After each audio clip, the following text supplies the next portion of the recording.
Here we go. Hey kiddos, we're talking about part 3 of the Civil War. We ended obviously with the Battle of Gettysburg on part 2. And in that particular battle, the Union win a victory and send the South back, right, to Richmond. Well, we're going to shift over to the Western Theater. And what's the only port city in the West that the Union had not captured by this time? Remember? Vicksburg. Vicksburg. So the battle for Vicksburg.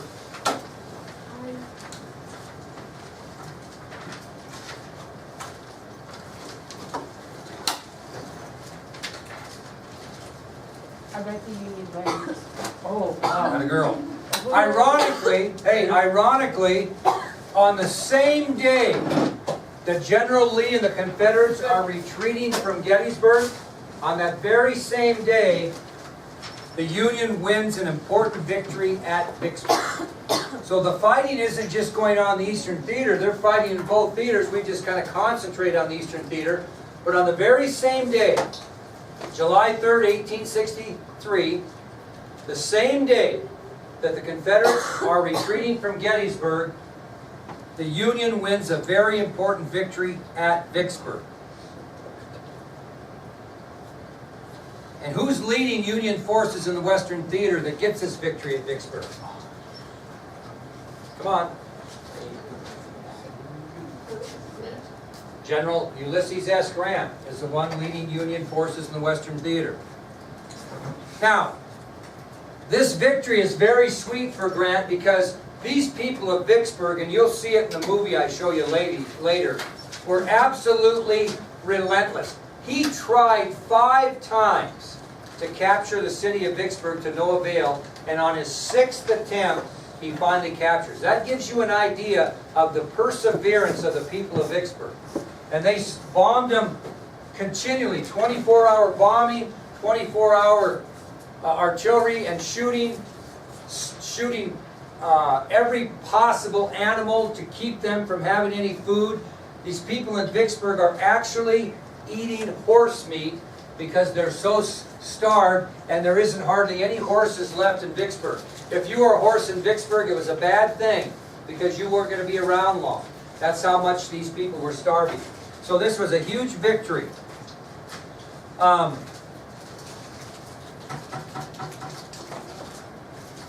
Now, what was the strategy in the Western Theater way back when we talked about it? They wanted to do what? Capture what to cut the Confederacy in half? The Mississippi River. And with the victory at Vicksburg, the Union strategy in the Western Theater is complete. They now have split the Confederacy in half.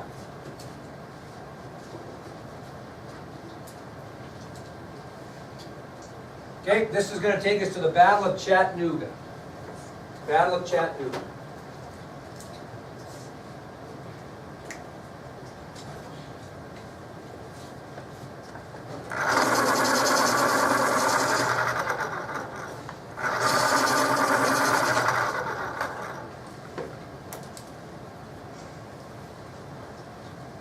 Now this is an important battle, and after the fall of Vicksburg, the Union's goal was to capture the city of Chattanooga, Tennessee.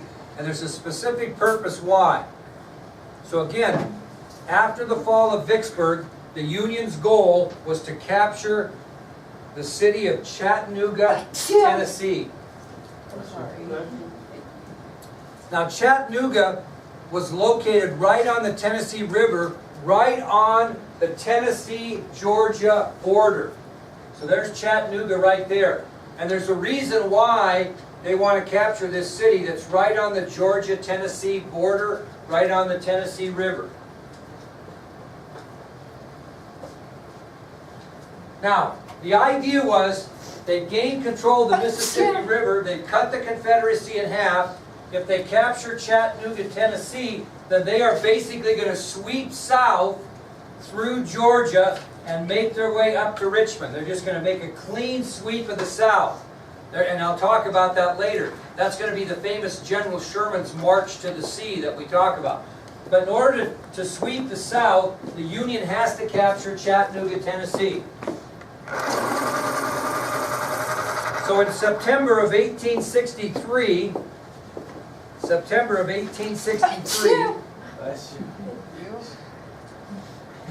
Union General William Rosecrans battles Confederate forces under the command of General Braxton Bragg.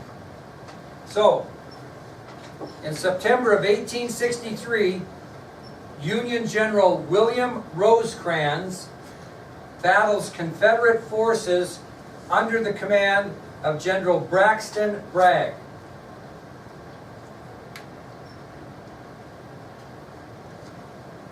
And the first clash between the two sides happens at Chickamauga Creek. So in September of 1863, Union General William Rosecrans, come here. Union General William Rosecrans battles Confederate forces under the command of General Braxton Bragg, and the first skirmish here is at Chickamauga Creek.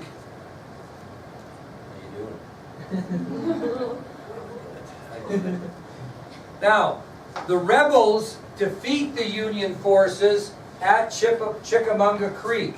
The rebels defeat the Union forces. But they do not win the battle because the Union is going to get reinforcements and they're going to reclash. Does that make sense? So in the first skirmish at Chickamauga Creek, the rebels actually defeat the Union. But they will not win the battle because Rosecrans is trying to hang on long enough to get reinforcements. And who are they coming from? Who's sending the reinforcements? General Grant. Now, other generals fighting in that area for the Union were Joe Hooker, who we talked about once before. He moved to the Western Theater. General George Thomas and General William T. Sherman were generals under Grant's command that were bringing reinforcements to the Battle of Chattanooga. And basically what happened is General William Rosecrans of the Union, he's being defeated by the rebels, and he's just trying to hang on and not have to surrender because he knows these reinforcements from Grant under the command of Hooker, Thomas, and Sherman are approaching. Well, when the Union reinforcements arrived, there were two battles between the South and the North, first at Lookout Mountain and the other at Missionary Ridge in Tennessee, in the area of Chattanooga. So Union forces arrive, they are reinforced, they go into battle in two separate battles with the Confederates, one at Lookout Mountain and the other one at Missionary Ridge. Lookout Mountain? Lookout Mountain, I think it's on your sheet, You isn't have it? that with an R. No, it's Lookout, I just Okay. typo. Lookout Mountain, Lookout Mountain, and Missionary Ridge. During these two battles, because of the reinforcements the Union recovered, they win both battles at Lookout Mountain and Missionary Ridge, and they secure the Tennessee-Georgia border for the Union. And these victories at Lookout Mountain and Missionary Ridge that secure the Tennessee-Georgia border are going to pave the way for General Sherman's famous March to the Sea, okay, in which he's going to completely go through the South. And we'll talk about that later. Does everybody understand the Battle of Chattanooga? So we're getting the job done. The plan now is Sherman's going to take a large force and he's just basically going to scour the South, is what he's going to do, okay? And try to take all of the southern states for the Union. Okay, that'll take us to the Civil War back in the East. Civil War back in the East. Now this is where it's going to get Western, so to speak. This is where it's going to all come to a head. Guess what Lincoln does on March 9th, 1864? What's Lincoln do on March 9th, 1864? He switches overall commanders finally to who? General Grant. So this is where he finds his guy. So on March 9th, 1864, President Lincoln appoints General Ulysses S. Grant as overall commander of Union forces. This is where things are going to start to move in the direction for the Union. Now, Grant then assumed command of the Eastern armies. Who do you think he gave command of the Western theater to? We just talked about him because he's going to make a march. General Sherman. Okay? So General Grant immediately takes control of the Eastern armies, and he gives control of the Western theater to General William Sherman. Now, when we talk about the Civil War back in the East, a majority of this fighting that we're going to talk about in the East is going to be right in the state of Virginia. Right in the state of Virginia. So while Grant is fighting in Virginia, trying to capture what? Richmond, Sherman would continue his assault of the South from Chattanooga, Tennessee, through Georgia, especially Atlanta, Georgia, and he will clean sweep the southern states of the Confederacy. And basically the plan is they're going to meet in Virginia. So if you look up this map, here comes Sherman from the south. He's going to come this way and sweep the south. Grant's going to win victories in Virginia is the hope, and they're going to meet in Virginia and hopefully end the Civil War. That's the plan. And it will come for success. Okay, that'll take us to a very, very short subtopic, which is the Virginia campaigns. And we're going to mention 3 very important battles that were fought in Virginia in the Eastern Theater that are going to lead the Union to a victory in the Civil War. 3 important battles, and they're all going to be subtopics for you in a minute. We're going to have the Battle of the Wilderness, so you really don't need to write them down. You can just look at them on your sheet. The battle at Spotsylvania, and the battle at Cold Harbor. Those are 3 very important battles that are going to be fought in Virginia in 1864. The Battle of the Wilderness, the Battle of Spotsylvania, and the battle at Cold Harbor. And we'll start by telling you what happened during the Battle of the Wilderness. Very interesting battle. Battle of the Wilderness.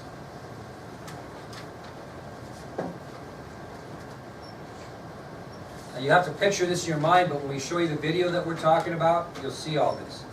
Okay, this famous Civil War battle known as the Battle of the Wilderness was fought on May 5th and May 6th of 1864. The Battle of the Wilderness was fought on May 5th and May 6th of 1864. And basically what's going to happen here is Union General Grant is going to march his Union troops through an area in Virginia known as the Wilderness. Okay, he's going to march them through the wilderness. Now, if you can picture this in your mind, this wilderness area of Virginia was 70 square miles of heavily wooded land. 70 square miles of heavily wooded land. And often referred to, because of its appearance, as Satan's country. Okay?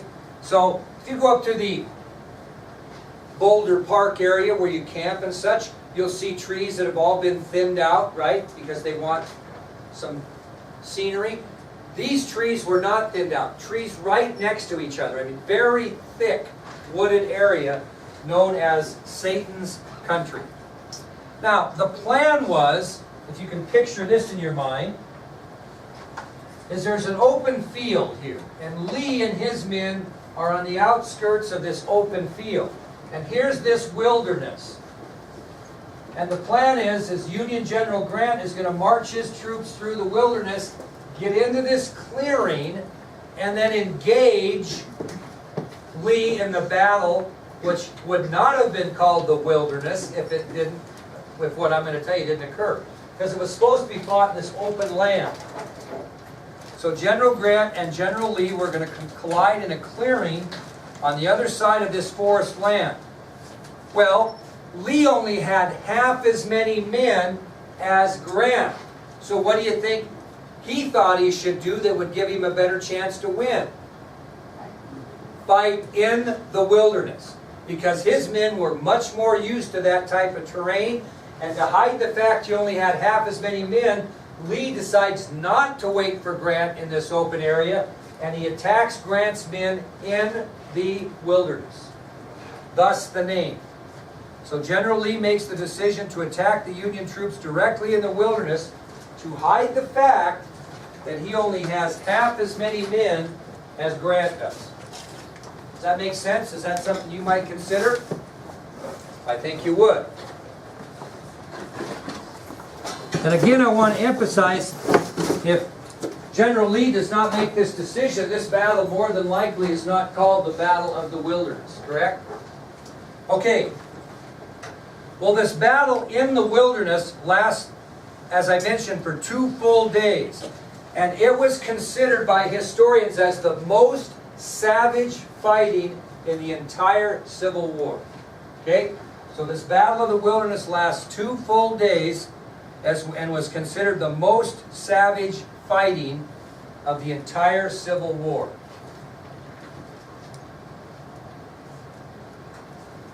Now you think about this 2-day battle in the wilderness. When this thing was over, the Union lost approximately 20,000 men. 20,000 men in 2 days. 20,000 men, and the Confederates lost about 10,000. So you're looking at approximately 30,000 casualties in the wilderness in this 2 days of fighting. 30,000. Almost as bad as Gettysburg, because how long did Gettysburg last? How many days? 3 and 50,000. This is 2 days, approximately 30,000. Now picture this in your mind. Many of these wounded soldiers, before they could get aid, were burned to death. Because during the battle they were shooting cannons into the wilderness, and it started the wilderness on fire. And a lot of these soldiers that were wounded waiting for assistance never lived because they actually were burned alive. Burned alive. Now, here's where we start talking statistics. Even though the Union casualties were twice as many, right, as the Confederates, because the Confederate army was diminishing, it was more of a victory for the Union than the Confederates. We can't worry about casualties because the Union has so many more men fighting for them than the South at this point.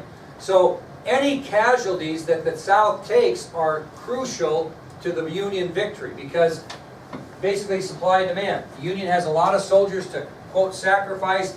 Every soldier killed on the Confederate side becomes an issue, okay, because they're running out of soldiers. Any questions on the Battle of the Wilderness? And you'll, again, see an example of this battle when I show you this video when we're all done. Okay, that'll take us to our next battle then, which is the battle at Spotsylvania. And as we fight these battles, where's Union General Grant continually marching toward? Closer and closer to Richmond. Okay? Battle of Spotsylvania. Well, after the Battle of the Wilderness, General Grant continued his march towards Richmond. And on May 10th, 11th, and 12th of 1864, Confederate and Union forces are again going to clash, this time at Spotsylvania. So again, after the Battle of the Wilderness, General Grant's going to continue to march towards Richmond. And on May 10th, 11th, and 12th of 1864, Confederate and Union forces are again going to meet in battle, this time at Spotsylvania.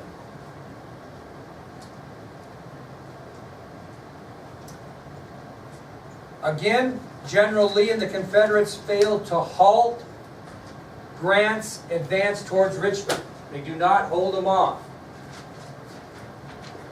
And Grant lost another 12,000 men in this battle.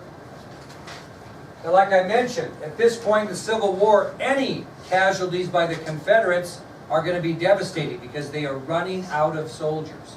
So Grant just loses another 12,000, and any soldier killed on the south side at Spotsylvania are disaster. They can't afford to lose a man. They are losing ground. Can you see that Grant is getting closer and closer and closer to Richmond? Yep. Did you say how many The reason I didn't mention is that everyone they lose now is a problem.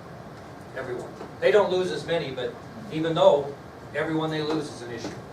Okay, that takes us then to the Battle of Cold Harbor, where, I can just tell you, after the Battle of Spotsylvania, the Union continues their march towards Richmond. Lee is unable to halt their march. Grant and the Union forces are getting closer and closer and closer to Richmond.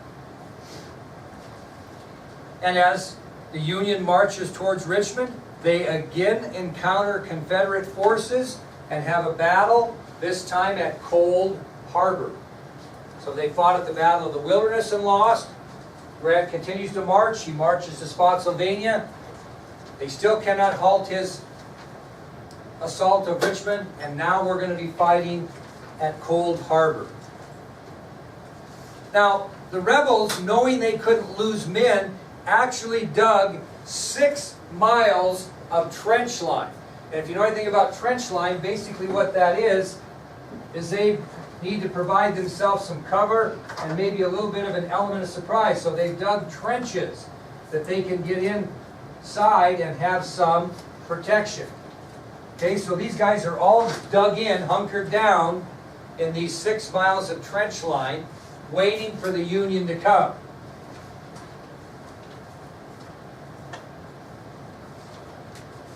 Well, General Grant orders a head-on attack against these 6 miles of rebel trench line. So what's your chances of getting killed in this if you're a Union soldier in your mind? High, right? So again, Grant's going to play the numbers game, and at Cold Harbor, the Union suffered a disaster as Grant ordered a head-on attack against 6 miles of rebel trench line. In just a couple hours of fighting,